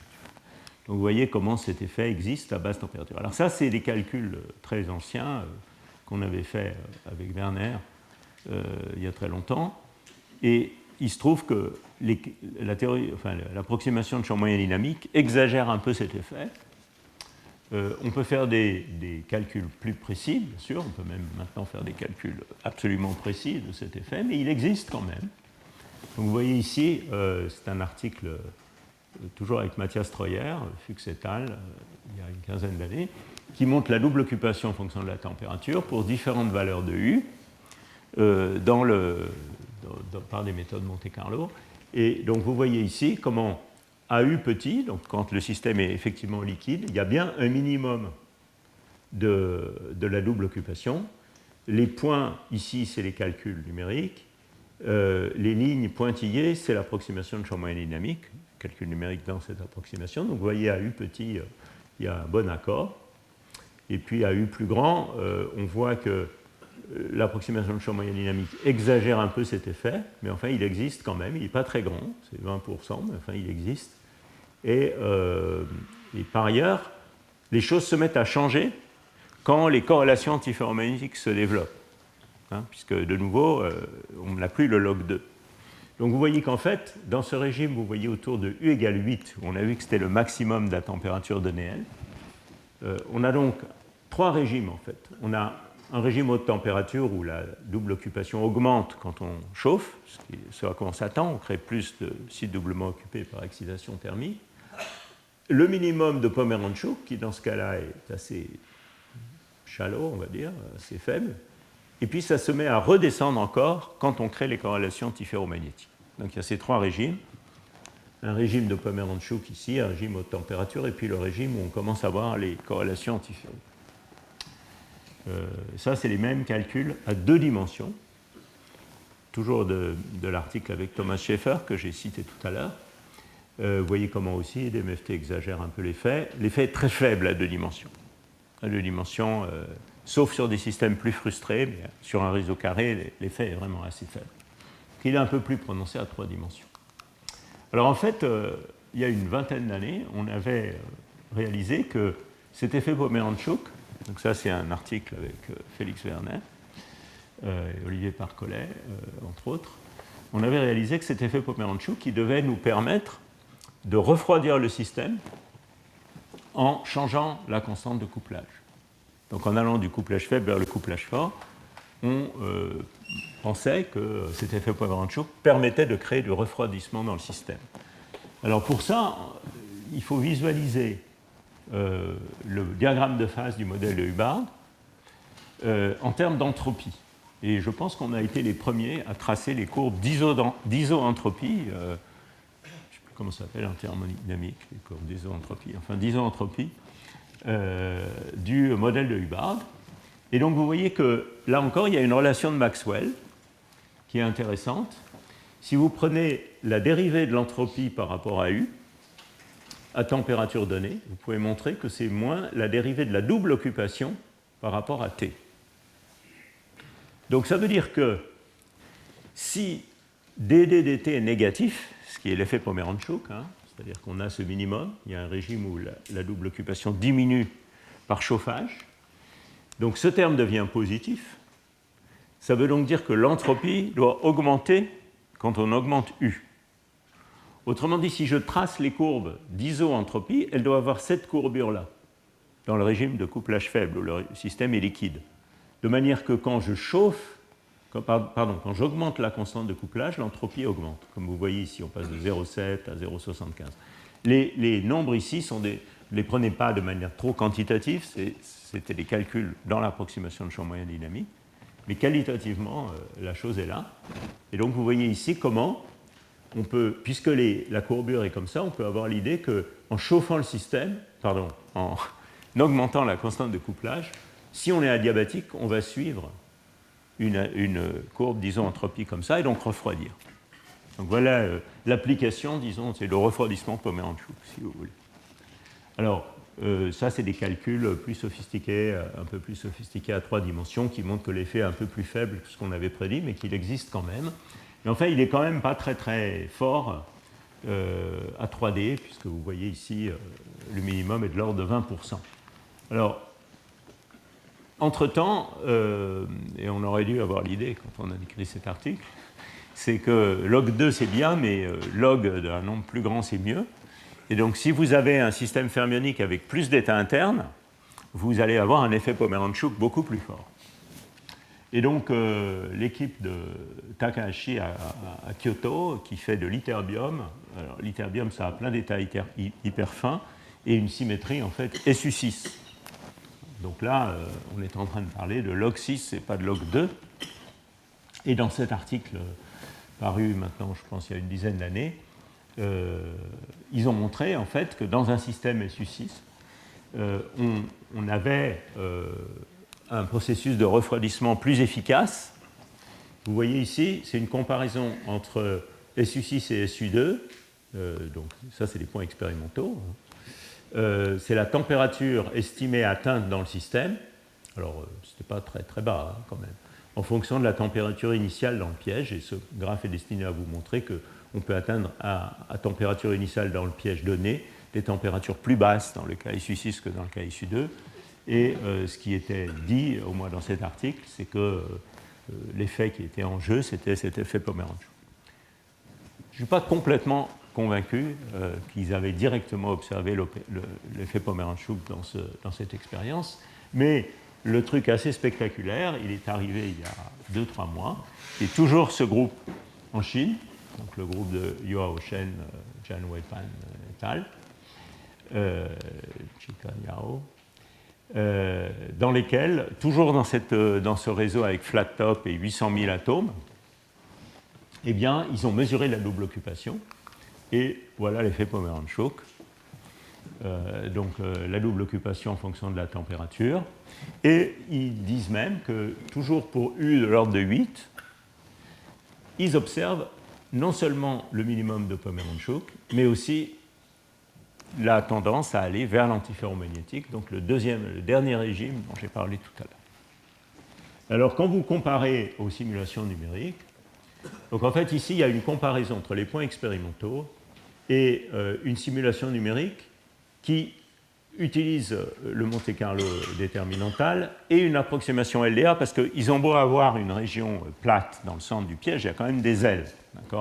Donc ces calculs tiennent compte de ces ailes, et voilà les calculs numériques. Ce n'est pas complètement quantitatif, même si, quand vous comparez les nombres qui sont ici avec ceux qui sont là, donc j'ai regardé ça assez soigneusement, en fait, disons, au moins semi-quantitativement, ça marche assez bien. Le minimum est à peu près où il doit être, et les valeurs de la double occupation sont à peu près les bonnes. Je vous mets juste en garde contre une chose, c'est que ici, c'est la double occupation qui est représentée, et ici, ce qu'ils appellent D, en fait, c'est la fraction de double occupation, donc c'est, en gros, il y a un facteur 2 entre les deux. Donc le 0 au 22 ici, correspond bien à peu près au 0,11 ici, une fois qu'on match les deux définitions. Ça, c'est pour ceux qui auraient remarqué qu'il y a un facteur 2 entre ces deux coups. Voilà, bon, je vais vous laisser sur cette observation expérimentale. On va faire une pause de 20 minutes et ensuite on aura le séminaire de Tariq.